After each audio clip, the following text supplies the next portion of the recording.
Biocultores, buenas noches, bienvenidos a una emisión más de Bioethics News y como cada lunes le damos la más cordial bienvenida a nuestro querido profesor Pepe Arellano. Pepe, buenas noches. Muy buenas noches a todas y a todos, un placer nuevamente estar en esta nueva emisión, aquí con un poquito de frío en la ciudad de Querétaro y muy contentos por nuestra invitada especial, doctora Netza, porque las noticias en bioética merecen ser reflexionadas. Sí, caray, estamos hoy de lujo nuevamente y entonces me voy a permitir porque yo ya quiero escucharla. Me voy a permitir darle la más cordial bienvenida a nuestra invitada de hoy, la doctora Lidia Feito Grande, doctora en filosofía por la Universidad de Comillas y doctora en neurociencias por la Universidad Complutense de Madrid. Doctora, muy buenas noches, bienvenida a esta su casa, Cultivemos Bioética. Pepe desde Querétaro, yo desde Puebla, le damos la más cordial bienvenida. Doctora, buenas noches. ¿Qué tal? Muchísimas gracias por la invitación. Es un auténtico placer y un honor estar aquí y compartir un poquito temas interesantes que seguro que a todos nos interesan y nos preocupan. Muchas gracias. Gracias, doctora. Pues, Pepe, ¿con qué comenzamos antes de darle la palabra a nuestra invitada? Por favor, Pepe, ¿qué nos tienes? Sí, nada más agradecer y felicitar a todos y a todas que estuvieron presentes en este mes de la bioética que ya arrancamos en estos días primeros del mes de octubre, mes de la bioética en la Universidad Autónoma de Querétaro, y fue todo un éxito el curso del doctor Cipitani de la Universidad de Perugia en Italia, en un fabuloso curso de formación docente en bioética y bioderecho. Así también recordarles que ya se acerca entonces el segundo gran evento, 16 y 17 de octubre, la Cátedra Patrimonial UNESCO, en donde tendremos invitados conferencistas magistrales como la doctora Carla Sáenz, representante de la OPS, un importante doctor de la Universidad de Medicina de Cuba, el doctor Villafranca, y el doctor Derrick Isla, de la isla de Caicos. Ellos son epidemiólogos y estarán hablando justamente sobre las estrategias y las implicaciones bioéticas del COVID. 16 y 17 de octubre, Universidad Autónoma de Querétaro, Cátedra Patrimonial UNESCO. La información de inscribirse aparecerá, como siempre, en la descripción del programa. Doctora Netza. Excelente. Pues, biocultores, a seguir cultivando el octubre bioético. Y pues, sin más, vamos a proceder ya a la consulta. Pepe, ¿qué te parece? Donde el motivo de su presencia es precisamente la publicación de su último libro, Neuroética, ¿cómo hace juicios morales nuestro cerebro? Nada menos. Ya con el subtítulo tenemos ¿cómo hace juicios morales nuestro cerebro? Pepe, ¿cómo ves el asunto? Es uno de los temas maravillosos y hay que recordar que la doctora Feito es toda una autoridad y toda una referencia. He tenido el placer de seguir su obra desde la propia cuestiones de la ética y las neurociencias y por supuesto en cuestiones de bioética, y es un placer tenerla aquí. Hace un momento al inicio del programa miramos cómo el mundo cada vez es más pequeño en los amigos en común que tenemos, la doctora María José, el doctor Checho, y bueno, nuestra invitada Lidia Feito, esta extraordinaria filósofa y que hoy pues seguramente nos va a meter en aprietos con esta situación de los procesos neuronales que afectan nuestro juicio ético. Hay dos grandes temas y por ahí quisiera empezar a preguntarle, doctora Feito, una situación, y sobre todo para quien nos está escuchando, es hablar de la ética de la neurociencia o las cuestiones éticas en la investigación de las neurociencias, y otra muy diferente es hablar de las implicaciones que tiene la neurociencia para con la ética. Entonces, no sé, doctora Lidia, si quisiéramos empezar justamente, creo que es importante este primer señalamiento. Sí, de hecho, en esta disciplina que incluso ya tiene una categoría propia, ¿no?, que es la de neuroética, como una especie de subdisciplina dentro de la bioética, se suele hacer esa distinción diciendo que son dos saberes o dos abordajes de este tipo de problemas, ¿no? Por una parte, nosotros podríamos analizar qué problemas éticos tiene la investigación neurocientífica, ¿no? Es decir, el hecho de que nosotros, por ejemplo, hagamos imágenes cerebrales o que introduzcamos determinados elementos teóricos a la hora de intentar analizar cómo la gente resuelve problemas morales, ¿no? Es decir, en el fondo estaríamos utilizando ciertas teorías, ciertos presupuestos para poder decir que el hecho de tomar una determinada decisión supone tener un contenido moral. Esto, en el fondo, es decir, ¿cuál sería la ética de la investigación? ¿Lo estaríamos haciendo bien o lo estaríamos haciendo mal? ¿Cuáles serían los elementos necesarios para poder pensar que una investigación en neurociencia es correcta, no daña a los sujetos y además mide lo que presuntamente queremos medir? Otra cosa bien diferente es que nosotros nos planteemos qué tipo de problemas son los que se suscitan cuando nosotros analizamos o hacemos esas investigaciones neurocientíficas. Por ejemplo, nosotros podemos darnos cuenta de que hay marcos de investigación neurocientífica que ahora pretenden cambiar algunas de las posibilidades que nosotros tenemos, algunas capacidades, como la atención, por ejemplo, de tal manera que podríamos modificar nuestras capacidades o nuestras posibilidades de cognición. ¿Eso qué implica? Bueno, pues que de alguna manera estamos alterando a los seres humanos, lo cual significaría que se abre un problema nuevo, un problema ético con el que no nos habíamos enfrentado antes, precisamente porque se está desarrollando esa investigación neurocientífica. Y todavía yo diría que hay otro escenario, que es lo que se ha dado en llamar la neurociencia de la ética, que es un poco mirar las cosas en el otro sentido, es decir, cuáles serían los elementos subyacentes en nuestro cerebro que hacen que podamos tomar estas decisiones éticas.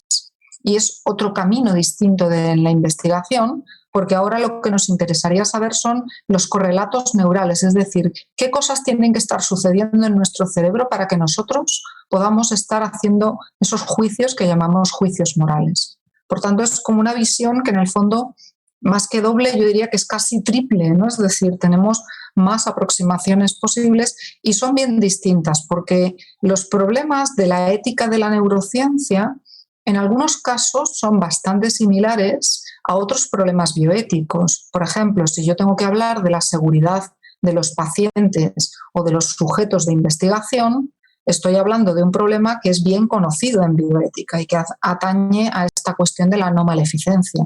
Mientras que si estoy haciendo un análisis de la neurociencia de la ética, se me ocurren temas tan sorprendentes como el que dispongamos, por ejemplo, de estructuras cerebrales que nos permitan comprender las intenciones de otras personas. Y esto, evidentemente, es un tipo de abordaje que no se nos había planteado previamente, digamos que es cualitativamente diferente. Por tanto, son visiones absolutamente distintas, pero complementarias. De acuerdo. Y aquí yo creo que en esto último que acaba de señalar, doctora Feito, y ahí está dando, creo, uno de los puntos bioéticos más fuertes, es el tema de la libertad, ¿no? Es decir, ¿cuál es el espacio de la libertad si tenemos ya un estudio muy desarrollado de nuestro sistema nervioso central, de nuestra corteza, de nuestro cerebro, y que pudiéramos en un momento determinado poner en duda la categoría de hasta dónde somos capaces los seres humanos de elegir el tema de la elección, ¿no? De tal suerte que creo que de por sí ha habido ataques hacia la moral, hacia la responsabilidad y todo lo que ello conlleva, por decir que ya estamos determinados por cuestiones psicológicas, sociales, históricas, el sistema, los sistemas económicos, y a esto agrégale un punto más, que es la cuestión de nuestra capacidad cerebral. ¿Qué nos podría comentar al respecto, doctora Lidia? Bueno, es un tema absolutamente capital, ¿no? Y un tema apasionante, pero tiene montones de aristas. Es decir, por una parte, claro, que nosotros hablemos de la libertad de los individuos implica que de alguna manera estamos diciendo que deberían tener autonomía suficiente para poder autogobernarse.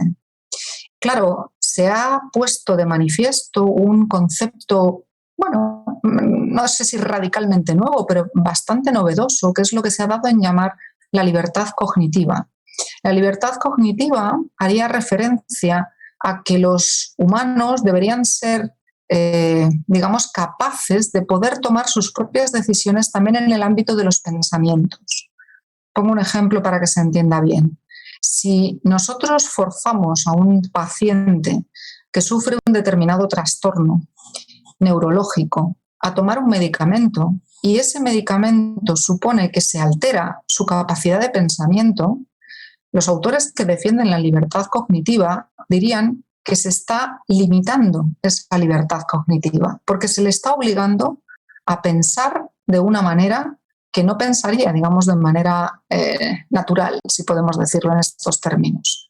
Es decir, la libertad cognitiva hablaría de poder ser dueños de nuestros pensamientos y esto abre sin duda numerosos interrogantes. Es decir, ¿podemos dejar que una persona que tiene, pues no sé, comportamientos paranoicos, por ejemplo, pueda seguir pensando de la misma manera? ¿O esa alteración que nosotros queremos producir, que se supone que tiene un carácter terapéutico, es perfectamente lícita, aunque limite esa libertad cognitiva del individuo? Es decir, por aquí se abre todo un terreno de hasta qué punto nosotros podemos limitar de alguna manera esa libertad de los individuos. Este es solo uno de los escenarios posibles en el tema de la libertad. Hay otro escenario que tiene que ver con investigaciones que han realizado, por ejemplo, autores como Leibet, que lo que han intentado es ver cómo nosotros tomamos decisiones, si somos libres a la hora de tomar esas decisiones. Y sus investigaciones, por ejemplo, planteaban que cuando nosotros tomamos una decisión, que aparentemente es una decisión consciente, voluntaria y diríamos que por tanto libre, intencional, en el fondo nuestro cerebro estaría procesando información unos milisegundos antes, de tal manera que se podría decir que antes de que yo sea consciente de que he tomado una decisión, mi cerebro ya la ha tomado, por decirlo de este modo, de una manera inconsciente. A muchos autores esto les ha hecho llegar a afirmar que entonces no hay espacio para la libertad. Es decir, que el procesamiento cerebral seguiría sus propios cauces y que eso que llamamos la voluntad finalmente sería una especie de producto del procesamiento cerebral que yo no podría controlar o no por lo menos controlarlo de manera completa, por decirlo así. Frente a esto, yo diría que hay que ver las cosas un poquito en situación, porque los experimentos que se han hecho de lo que hablan es de algo que tiene que ver con la corteza motora. Es decir, el hecho de que yo vaya a mover un dedo efectivamente supone que se activa mi cerebro y las zonas de corteza motora antes de que yo lo mueva, antes de que yo sea consciente de que he decidido moverlo. La cuestión es que sí puedo limitarlo, es decir, yo puedo decidir no moverlo y eso parece que anularía de alguna manera esa intención. Dicho de otra manera, alguna capacidad de control tenemos, pero aunque no la tuviéramos, esto me parece a mí lo más interesante, el hecho de que mi cerebro tome decisiones de las que yo no puedo ser plenamente consciente, no quiere decir que no las esté tomando yo.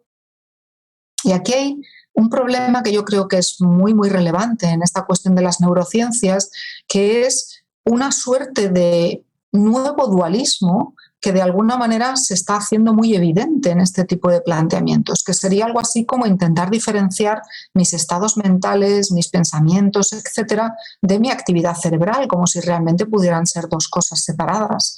Pero es que en realidad mi actividad cerebral también soy yo. Es decir, no hay una disociación entre los estados cerebrales y los estados mentales, por decirlo de una manera simplificada, sino que mi cerebro toma decisiones y efectivamente no soy consciente de todas las decisiones, pero eso no quiere decir que no sean mías. Lo que no son es conscientes.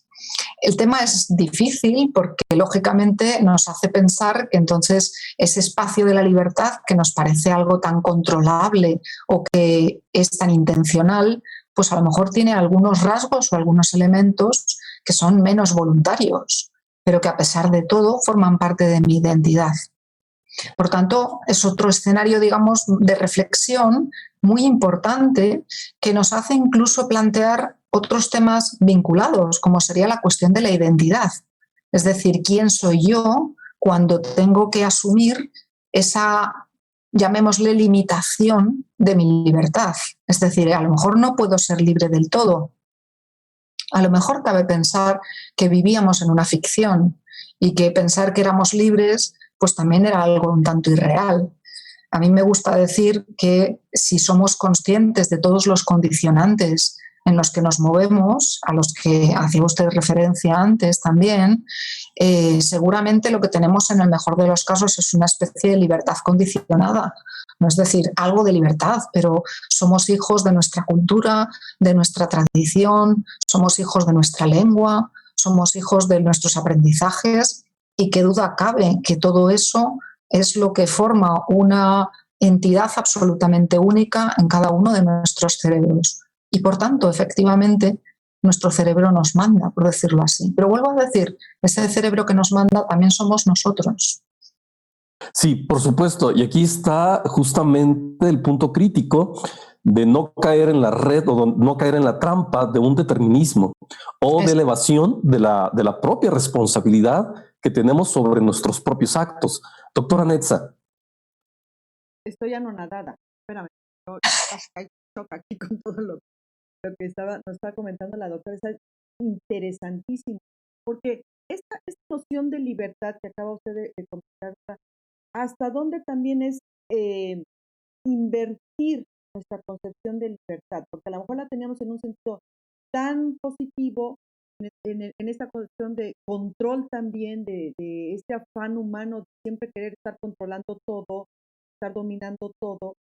Y aquí esto que usted nos está comentando lleva a esta noción de que hasta dónde esta libertad es el hecho de no poder controlar el todo de nosotros mismos. O sea, esta cuestión de ya no la libertad en este sentido positivo, de estar absolutamente consciente de qué hago, cómo lo hago, etcétera, cómo controlo mi propia conducta, la determino yo. Y aquí, por lo que ahorita nos acaba usted de decir, es el hecho de que mi libertad se torna más ontológica, más libre, al no ser controlada ni siquiera por mí. O sea, que hay una parte que yo misma no puedo controlar de mí misma, pero como bien dijo usted, sigo siendo yo, solo que es una parte de mí que ya ni yo puedo controlar, como es esta cuestión de tomar decisiones con memoria inconsciente o subconsciente, y sobre todo la inconsciente, que es totalmente incontrolable por el sujeto. ¿Cómo? O estoy delirando yo aquí, doctora, por favor. No, es un muy buen resumen. Claro, el asunto intrigante, podríamos decir, es precisamente esto, que hay elementos que están operando en nuestro cerebro y que probablemente, efectivamente, no podemos controlar del todo. Y esto nos da un cierto vértigo, ¿no? Porque parecería que entonces esos elementos tan intencionales, tan voluntarios, tan conscientes, que son en donde nos sentimos seguros, bueno, pues se verían como mínimo limitados, ¿no? O por lo menos puestos en cuestión. La cuestión, como decía antes, yo creo es sobre todo darse cuenta de que buena parte de las cosas que hacemos efectivamente son probablemente involuntarias, pero eso también forma parte de nuestra capacidad de supervivencia. Y pongo el ejemplo quizá más simplista, ¿no? El hecho de que mi corazón esté latiendo y de que yo esté respirando y lo hago de manera inconsciente no quiere decir que esto no sean soportes fundamentales de mi vida. Eso no lo ponemos en cuestión. Y sin embargo, es verdad que tenemos una relativa capacidad de controlar esto, pero bueno, no nos genera demasiada angustia el pensar que son procesamientos o funcionamientos de nuestro organismo que son los que nos mantienen con vida. Sin embargo, cuando pensamos que nuestro cerebro hace cosas de las que nosotros no somos plenamente conscientes, nos da la sensación de que hemos perdido el control. A lo mejor podríamos pensar en algo similar, es decir, es bueno que nuestro cerebro haga su propio proceso, incluso aunque muchas veces eso implique que no tenemos un control absoluto. Vuelvo a decir, a lo mejor es que era una ficción, que teníamos el control absoluto. Y por otra parte, nos ayuda para la supervivencia. Por ejemplo, hay algo que nos agrede notablemente, que es el olvido. Lo llevamos muy mal. Esto de que se nos olvidan las cosas nos parece que es un horror y a todos nos parecería que sería muchísimo mejor si pudiéramos recordar muchas más cosas. Sin embargo, el proceso del olvido es también un elemento necesario para la supervivencia. Solo imaginemos por un instante lo que significaría que pudiéramos recordar todas y cada una de las experiencias vividas. Probablemente nos volveríamos locos. Es decir, es imposible recordar absolutamente todo. Y lo que hace nuestro cerebro es procesar toda esa información, ordenarla, sintetizarla y digamos que quedarse con los elementos más importantes para que después podamos recuperar otros elementos de información con determinados estímulos. Pero no lo recordamos todo. Y de hecho algunas cosas directamente quedan en el olvido para siempre. Esto es un mecanismo de supervivencia. Mal que nos pese. Es decir, en muchos casos nos va a generar no pocos problemas, pero es una manera de que nosotros podamos sobrevivir y le agradecemos de alguna manera a nuestro cerebro que nos deje descansar haciendo ese procesamiento que sería agotador si tuviéramos nosotros que seleccionar qué cosas queremos olvidar y qué cosas queremos conservar. Ya digo, a pesar del daño que esto nos produce en algunos casos, ¿no? Sí, sí es todo un tema, perdón. Y bueno, y aquí quisiera regresar un poco a otra de las grandes implicaciones que usted también ha trabajado, profesora Lidia, y es el tema del dopaje moral, ¿no? Es decir, ¿hasta dónde es válido si ya tenemos una serie de elementos provenientes de distintas áreas, no solo de la neurociencia, sino de la biotecnología, para poder alterar justamente esos procesos de qué recuerdo, qué no recuerdo, pero vamos más allá de cómo me puedo comportar y cómo no me puedo comportar a partir ya de una intervención directa a mi sistema nervioso central? El dopaje moral, bueno, la tentación de vamos a suministrar algo para hacer que las personas tengan acciones buenas o acciones bondadosas, ¿no? O cómo limitar el mal o las acciones que pensamos en una persona con una adicción muy fuerte o un criminal, que lo pudiéramos incluso condicionar a que tenga actos de solidaridad, ¿no? Es decir, llevarlo al extremo opuesto. Creo que esta es otra también de las grandes vetas que usted ha trabajado, doctora Feito. Sí, es todo el tema de la mejora, ¿no? de nuestras capacidades. Este es un tema también muy, muy apasionante y muy intrigante, porque claro, sería algo así como que no nos conformamos con intentar conocer cómo somos y cómo funciona nuestro cerebro, sino que ya estaríamos intentando modificarlo, ¿no? Hacer que tenga capacidades superiores a las que tiene en este momento. Hay estudios de muy diverso tipo. Algunos son intentando hacer intervenciones, por ejemplo, con estimulación magnética transcraneal, es decir, estimulando el cerebro directamente, cosa que se ha utilizado con un afán inicialmente terapéutico. Es decir, son técnicas que se pusieron en marcha, por ejemplo, para tratar a pacientes de Parkinson o pacientes con Alzheimer. Y esas técnicas que inicialmente eran terapéuticas, lo que se ha ido viendo es que tienen la posibilidad también de utilizarse para mejorar estados no patológicos, es decir, para incrementar nuestras capacidades. Y algo parecido con los psicofármacos, que es quizá el terreno que más desarrollado está, donde nosotros podemos, por medio de medicamentos, de sustancias, principios activos, intentar producir determinadas modificaciones.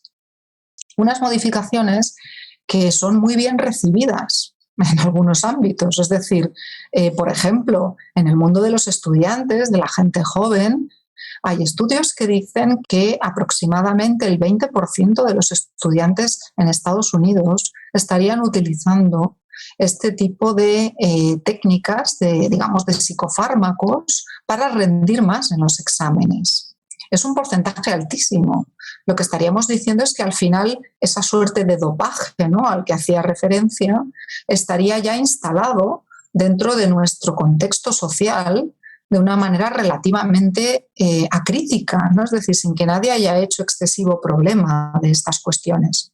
digamos que hemos pasado de tomarnos un café para no dormir y poder estar más despiertos estudiando por la noche a tomarnos pastillas para que se incremente nuestra atención, nuestra memoria, nuestra capacidad de concentración.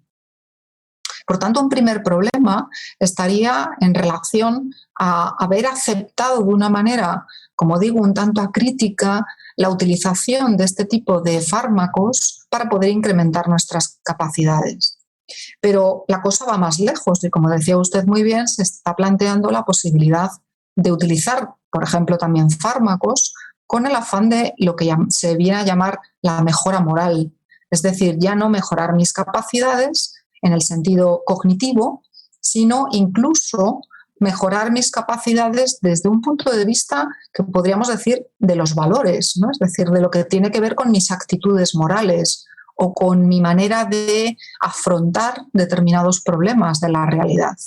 Y por eso, pues, autores, por ejemplo, como Julian Savulescu, están defendiendo que sería muy lícito y muy deseable que nosotros pudiéramos incrementar de alguna manera pues ese espacio del altruismo, de la justicia, de la bondad, etc. Y aquí los problemas ya son infinitos aproximadamente, ¿no? Es decir, por una parte tendríamos que plantearnos de nuevo el tema de la libertad. ¿En qué medida esto supone condicionar de algún modo a los individuos de una manera probablemente muy radical para que tengan unos comportamientos que, tal como se plantea, no serían elegidos, sino que serían fruto de una medicación que se está poniendo? Fíjense que incluso estos autores llegan a decir que esto no sería excesivamente complicado porque bastaría con que pusiéramos estos fármacos en el agua potable, de tal manera que toda la población estuviera bebiendo agua con esas sustancias y que por tanto esto se pudiera extender a toda la población. Por tanto, sería algo, de nuevo, en donde no tendríamos capacidad de elección. Por otra parte, esto supone también, como decíamos antes, un cambio en la identidad de los individuos. Es decir, el hecho de que se estén promoviendo de una manera farmacológica determinados comportamientos supondría que nosotros estamos cambiando el modo de ser de las personas, lo cual puede ser bueno. Y este es el punto también a pensar, ¿no? Es decir, ¿y no sería deseable que las personas fueran más bondadosas, que fueran más tolerantes o más dialogantes o más justas?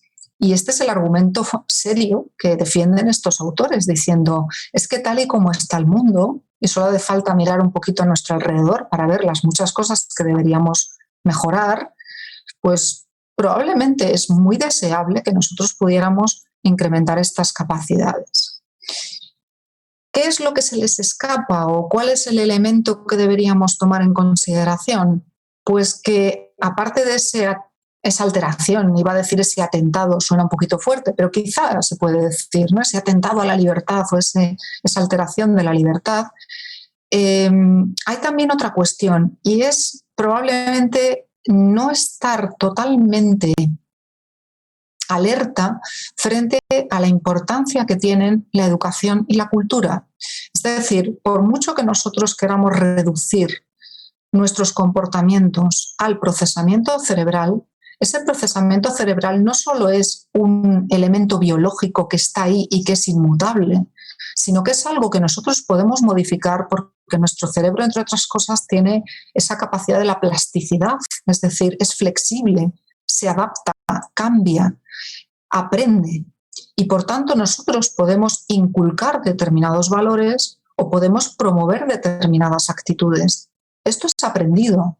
Y una vez que lo aprende, nuestro cerebro también actúa con ello. Por eso, por ejemplo, hay muchos estudios de lo que se ha dado en llamar la neurociencia cultural, que lo que intenta analizar es precisamente cómo las distintas culturas y los distintos aprendizajes vinculados a esas culturas hacen que los cerebros sean distintos y que, por tanto, cuando tienen que tomar decisiones morales, también actúen de distinta manera. Por tanto, se nos escapa muchas veces al hablar de la mejora moral todos estos elementos que serían culturales, que serían aprendidos y que probablemente van a modificar también nuestros cerebros. Pero yo lanzaría, digamos, una pregunta al aire y es, si realmente tuviéramos cuestiones de seguridad perfectamente controladas, es decir, que no por introducir una modificación pudiéramos producir otro daño, ¿no? Porque es verdad que hay efectos secundarios, todo ese tipo de cuestiones. Si esas cuestiones de seguridad estuvieran controladas, si además pudiéramos pensar que esto es una decisión voluntaria de los individuos y por tanto no algo que impusiera, no sé, el poder para obligar a los ciudadanos a que recibieran estos fármacos, sino que fuera algo absolutamente libre. Y si con esto pudiéramos promover mejores actitudes y mejores valores en la sociedad, ¿no lo haríamos? Una tentación. Doctora Netza. Pues ahorita mencionó un punto de la actitud.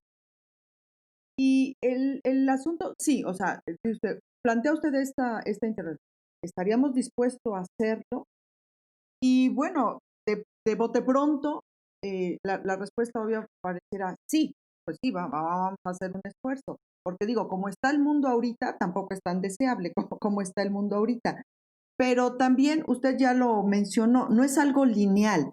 O sea, no es algo de si te muevo aquí la corteza prefrontal, en automático vas a ser un genio y vas a ser creativo, sino que si yo le muevo al área prefrontal, también vas a ser un ser hipersexual, un ser impulsivo, una persona con menos control de tus impulsos. Y entonces, desgraciada o afortunadamente, el cerebro no es una cosa que uno le pueda mover de forma lineal cierta función.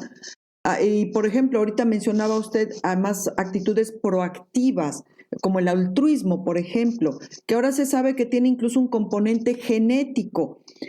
Pero ¿hasta dónde también este debacle moral que tenemos en este momento ha sido precisamente porque se han estimulado estas áreas de la red Hebbiana, de la red neuronal, tendientes hacia la violencia, hacia lo negativo, hacia lo inmoral? Y entonces, ¿hasta dónde?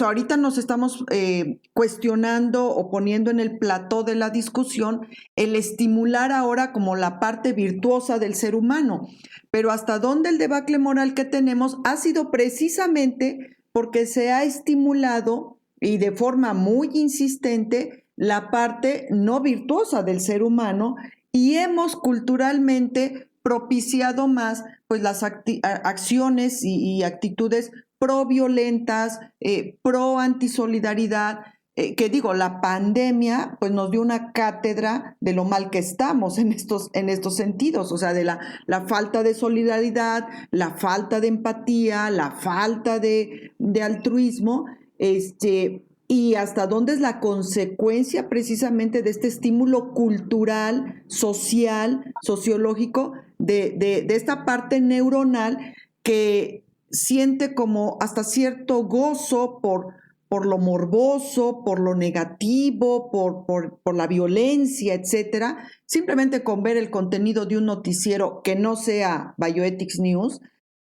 pues tenemos la respuesta, ¿no? Entonces, esta cuestión que ahorita usted, este planteamiento que usted ahorita acaba de hacer sería deseable que a nivel cultural estimuláramos ahora la parte virtuosa.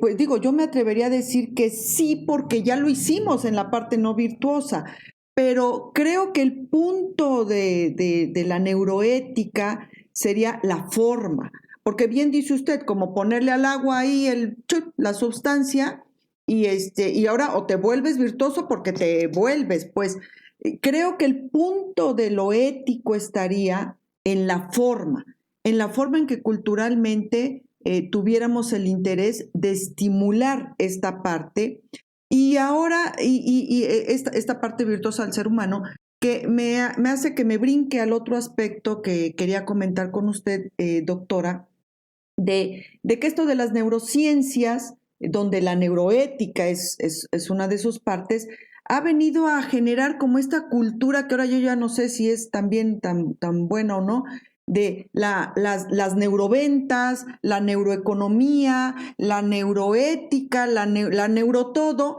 y como ahora esta cultura basada justo en el estímulo cerebral para obtener un algo. Entonces, por ejemplo, en las neuroventas, es ¿cómo es? No le vendas a la persona, véndele al cerebro. Es decir, estimula las partes del cerebro que tú sabes que va a hacer que esa persona la lleve a comprar determinada cosa. Como ejemplo, las campañas de varias empresas que tenemos. Entonces, ¿hasta dónde se está desvirtuando esta cuestión de que entre más conocemos del cerebro, de cómo funcionamos, se está desarrollando esta cultura del neuro para, pues, ahora ver cómo nos explotamos socialmente para obtener ciertos resultados ya no tan virtuosos? Doctora.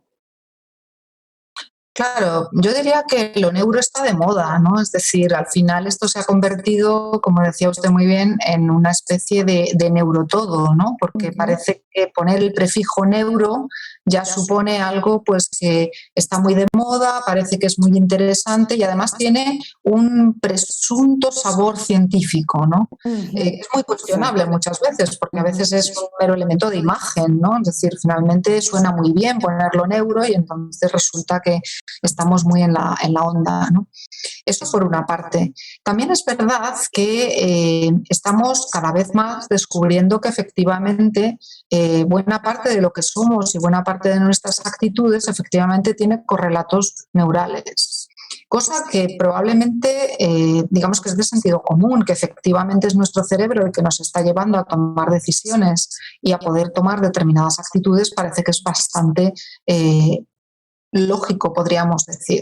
Algunos le llaman a esto un proceso de naturalización, es decir, como si nos hubiéramos olvidado de que somos seres naturales, de que somos seres que tienen pues, unos componentes fisiológicos que son la base, finalmente, de todo lo que somos. Cosa diferente es que se nos pueda reducir exclusivamente a eso. Hay posturas muy reduccionistas que en el fondo lo que dicen es, como todo es neuro, lo único es lo neuro. Y eso ya no está tan claro. Es decir, precisamente todos estos estudios que nos hacen ver cómo la cultura, los aprendizajes cambian los modos de pensar de las personas, tanto más importante es que los utilicemos en un sentido positivo, como usted decía. Es decir, vamos a promover determinados valores y no hace falta a lo mejor utilizar un fármaco. Podemos utilizar medios educativos, medios, digamos, de aprendizaje que también van a cambiar nuestro cerebro.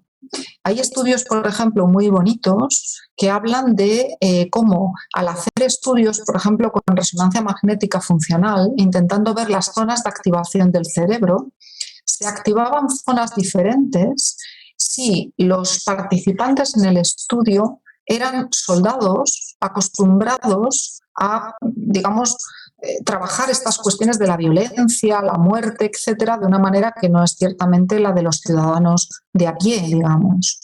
Y cómo esa diferente activación cerebral daba que pensar que entonces los elementos, por ejemplo, emocionales que influyen en la toma de decisiones por activación de esas zonas del sistema límbico, etcétera, de nuestro cerebro, funcionaban de modo distinto. Es decir, un aprendizaje, un elemento cultural o una actitud repetida y promovida, como puede ser eso, el cultivo de la violencia, la toma de decisiones basada en la agresión o cosas parecidas, sin duda también cambia nuestro cerebro.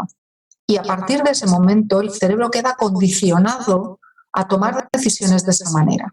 Por decirlo de una manera muy simplificada, pero absolutamente real, digamos que nosotros podemos reforzar determinados recorridos cerebrales. Nuestras neuronas se conectan entre sí y determinados canales de comunicación pueden estar más reforzados que otros si se repite insistentemente el mismo tipo de actitud. Por ejemplo, esto se utiliza también en psicología positiva, cuando nosotros decimos tenemos que tener pensamientos positivos. Claro, no es solo que eso nos haga tener un mejor estado de ánimo o afrontar mejor los problemas, es que se refuerzan esos canales neuronales de comunicación de tal manera que podemos ser más proclives a tener un pensamiento positivo cuanto más los hayamos reforzado. y evidentemente opera igual en sentido negativo. Por tanto, esto que usted dice es capital. Es decir, una cultura de tolerancia o una cultura de solidaridad y algo que podamos de alguna manera imbuir a las nuevas generaciones, sin duda va a dar como resultado un cerebro más proclive a tener este tipo de comportamientos positivos, diríamos. Por tanto, todo el esfuerzo que hagamos en esto es muy, muy importante. Y esto no quiere decir que no podamos recurrir en un momento determinado a los fármacos si consideramos que es necesario, pero desde luego no sería solo a los fármacos. Deberíamos tener esto muy en cuenta para, de nuevo, no adoptar posturas reduccionistas. El problema también ese de la mejora moral que comentábamos es quizá lo simplista que lo plantean, ¿no?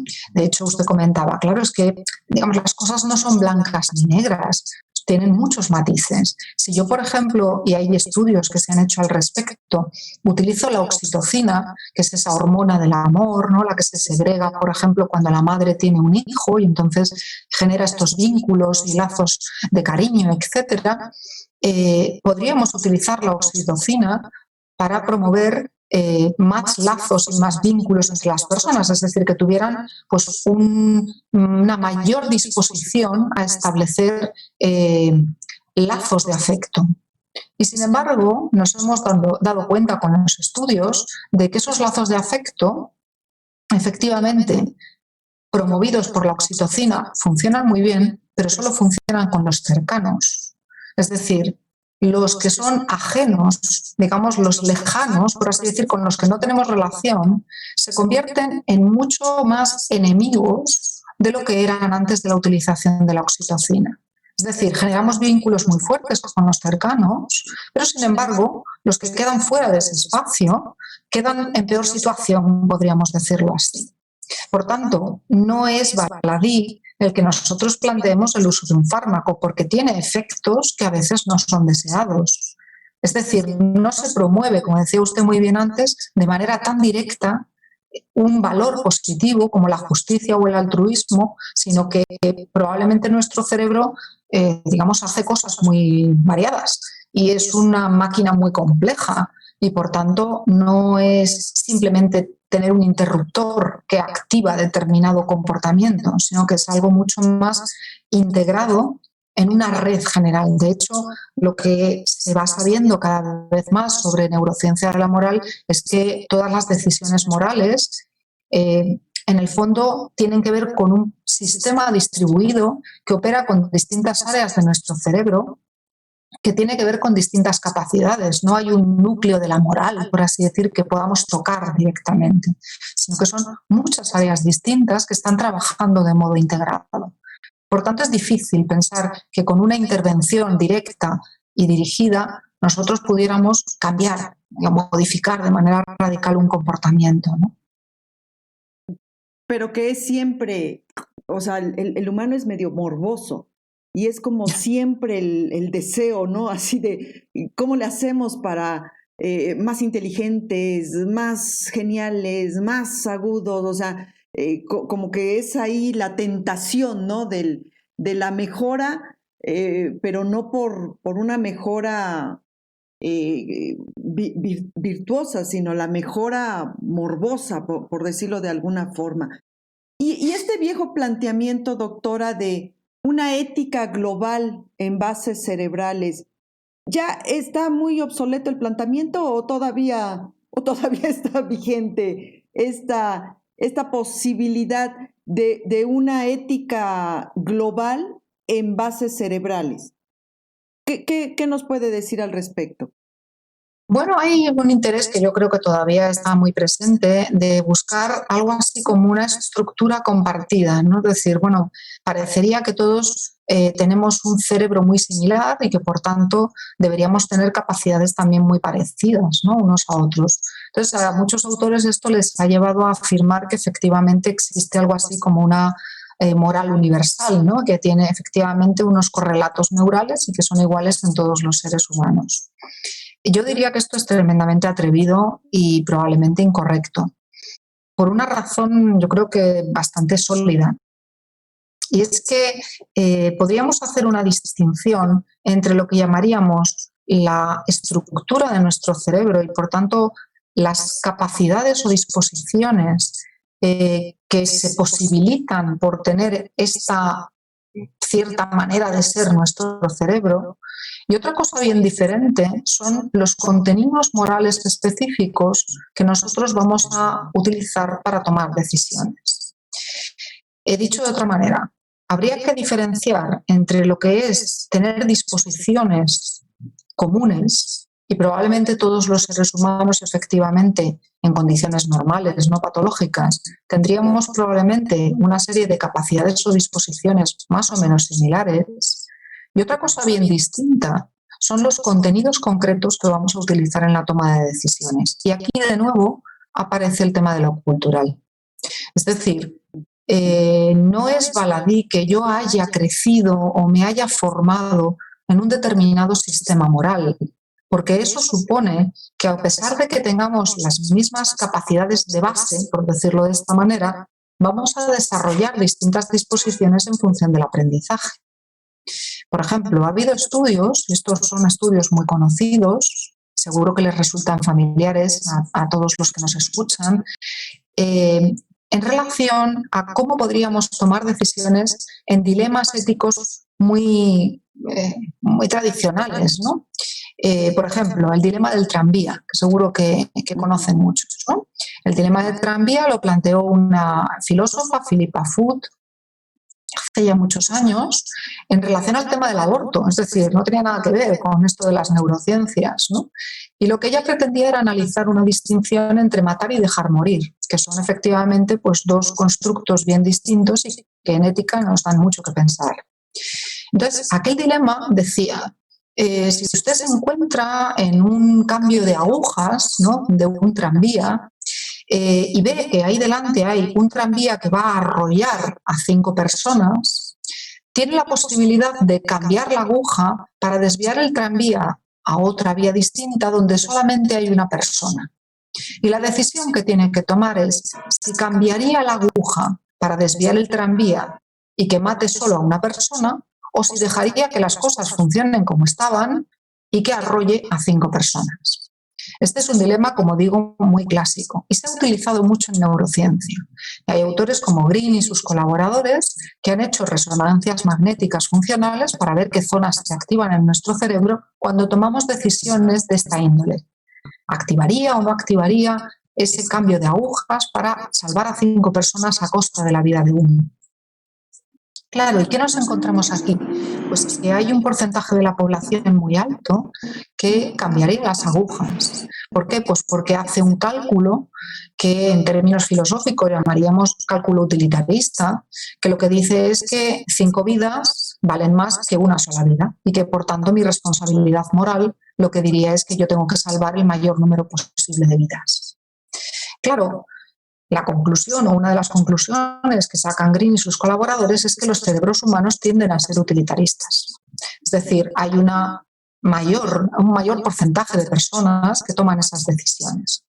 Claro, ¿cuál es el asunto? Que uno dice, tengamos esto con cuidado. Por ejemplo, en mi contexto, en Europa, somos mucho más deontologistas. Es decir, venimos de una tradición cultural, una tradición filosófica muy diferente, que habla de principios, etcétera, y a la que le gustan muy poco los cálculos utilitaristas. Habría que ver si ese estudio lo hacemos en el contexto de personas europeas, si los resultados serían los mismos.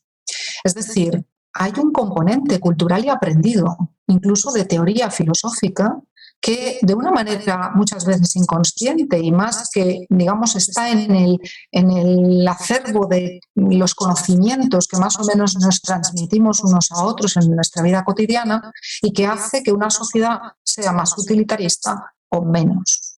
Y eso, por tanto, determina también nuestra capacidad de tomar decisiones. Dicho de otra manera, al final, lo que nosotros tendríamos son contenidos distintos que están mediados por la cultura y por los aprendizajes. Lo que sí compartimos, es decir, ese elemento moral universal basado en nuestro cerebro, sí que sería la estructura. Y por tanto yo creo que esta distinción es muy clarificadora. Probablemente compartimos a lo que algunos autores como Hauser, etcétera, han llamado una gramática moral universal.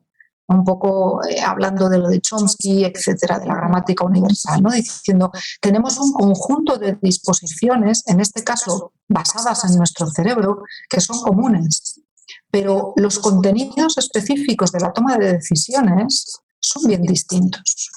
Y, por tanto, hablar de una ética universal que no tuviera contenidos, en realidad es un tanto absurdo. Tiene que tener contenidos y los contenidos son diferentes. Aquí no podemos hablar de un elemento universal compartido, a no ser que estemos pensando que todos adquirimos los mismos conocimientos y que todos nos basamos en las mismas teorías, lo cual, en fin, con nada que uno haga un cierto panorama de por dónde van las distintas culturas, los distintos países, las distintas creencias, veremos claramente que no es así, que por tanto en el nivel de los contenidos las cosas son bien distintas. Simplificando, la estructura probablemente sí puede ser universalmente compartida, los cerebros son parecidos, por decirlo de esta manera, y sus capacidades, por tanto, también, pero los contenidos específicos en la toma de decisiones morales son bien distintos. Pepe. Un tema, nos quedamos en shock, no, sí. me quedo con un montón de ideas. Sí. Y sí, la verdad creo que es de los desafíos. Estamos Sí. hablando ni más ni menos, doctora Netza, de la frontera de la ética actual. Estamos hablando justamente de los temas que tenemos que trabajar, que tenemos que reflexionar, y que la obra de la doctora Lidia Feito, por supuesto que es un buen faro, es una buena señal de por dónde hay que empezar a prepararnos. Tenemos que acercarnos a una lectura de la obra de la doctora Lidia, porque justamente es la frontera de todos aquellos y de todas aquellas que estamos interesados en el terreno de la ética. Sí, un temazo, o sea, es un tema complejísimo, pero justo acabas de decir, un tema de frontera, y sobre todo por recordar que simplemente en términos llanos está demostrado que la red Hebbiana, el 90% de la red Hebbiana es flexible, es maleable, es factible de ser impactada, ya sea de forma natural, ya sea de forma artificial, cultural, y solo el 10% sí es como inamovible, es determinada por la genética, la herencia materna-paterna, pero el 90% es nuestra, bueno, como que nuestra, entre comillas, pero ahí está el reto, o sea que tenemos ese 90% para cambiar paradigmas, cambiar forma de ser, no solo a nivel individual, sino colectivamente, y ahí es donde las neurociencias, la neuroética, no solo nos pueden guiar, sino también nos pueden ilustrar todo el potencial que nosotros tenemos a estos niveles. Recientemente estaba leyendo un artículo que el cerebro no es bidimensional ni tridimensional, ni siquiera cuatridimensional, sino que tiene la capacidad de crear 11 dimensiones, o sea, estamos en 11 dimensiones, ni siquiera me lo imagino, pues, pero 11 dimensiones. Entonces esto hace que aquellos conceptos que pues ahí exploraron muy en su capacidad Freud, Jung, etcétera, de estos subconscientes, y para saber lo más soterrado que tenemos, poco a poco, a través de las neurociencias, a través de la neuroética, las vamos a ir vislumbrando, las vamos a ir trayendo más hacia nosotros, y eso seguramente nos va a abrir un campo de conocimiento, por supuesto muy fascinante, pero seguramente también muy ilustrativo en realmente irnos conociendo cada vez nosotros más en nuestros aspectos de posibilidad, pero también más sombríos, sospecho. Un festín bioético, Pepe, o sea, un verdadero festín bioético el que la doctora Feito nos acaba de ofrecer hoy. Yo me quedo aquí con la red Hebbiana muy encendida. Biocultores, neuroética, por la doctora Lidia Feito de Plaza y Valdés, en coedición de Dilemata, que ya tuvimos aquí a Sheshu. Este libro de verdad no se lo pueden perder, por el amor de Dios. Y si existe un Dios bioético, pues por el amor del Dios bioético, no, de indispensable lectura, Neuroética, cómo hace juicios morales nuestro cerebro. Para quien tenga la inquietud de cómo adquirir este libro, ahí en la descripción va a estar también el correo al que pueden dirigirse para obtener el libro de forma más accesible, más rápido, porque de verdad a mí me parece una lectura obligadísima. Doctora Feito, ¿nos deja usted de verdad bioéticamente encendidos, neuroéticamente encendidos? Yo creo que un tema que nos obliga a seguir reflexionando. Y en este tenor, ¿qué planteamiento, qué cuestionamiento, qué pregunta nos dejaría usted para nosotros simplemente seguir reflexionando, seguir dialogando sobre este tema? Bueno, preguntas habría muchas. Una de ellas tiene que ver probablemente con esto de lo neuroalgo. Hay todo un recorrido actual de lo que llamamos neuroeducación. Y también aquí a lo mejor hay que plantearse efectivamente cómo podemos mejorar a partir de los conocimientos de nuestro cerebro. Es decir, cuanto más conocemos, probablemente más responsabilidad tenemos de hacer un buen uso de esos conocimientos. Entonces, la pregunta sería probablemente esta, es decir, ¿basta con conocer nuestro cerebro y cómo funciona? ¿O esto debe servirnos y cómo debe servirnos para finalmente hacer una sociedad mejor, ser mejor personas, lograr un mundo mejor, que es lo que todos queremos? Muchísimas Totalmente gracias. de acuerdo. Pues vamos a cerrar. Se nos fue. Sí, se nos fue, como para variar. Pues cerramos el programa haciendo un recordatorio de que el 1 de octubre es el aniversario luctuoso de Fritz Jaar, que como ustedes saben fue la persona que mencionó por primera vez el término bioética ya en este famosísimo artículo publicado en la revista Cosmos, me parece. Y él falleció el 1 de octubre de 1953 en Hell, Alemania. Así que hace 67 años falleció Fritz Jaar. Su aniversario luctuoso este 1 de octubre. Y pues bueno, creo que vale la pena recordarlo por la aportación que hizo a la bioética al poner en el plató el término con una acepción que ahora se convierte en histórica, pero Fritz Jaar falleció 1 de octubre hace 67 años. Pues que descanse en paz. Doctora Lidia, muchísimas gracias. No hay palabras para agradecerle por este festín bioético que nos acaba de ofrecer. Muchísimas gracias. Esperemos tenerla nuevamente aquí en su casa, Bioethics News. Neuroética, Plaza y Valdés Biocultores, altamente recomendable. Doctora, buenas noches. Muchas gracias. Un honor. Un placer. Pepe, nos Gracias. despedimos. Porque las noticias en bioética merecen ser reflexionadas. Así es, biocultores, buenas noches, nos despedimos y recuerden, por el bienestar de todos, cultivemos bioética. Hasta la próxima.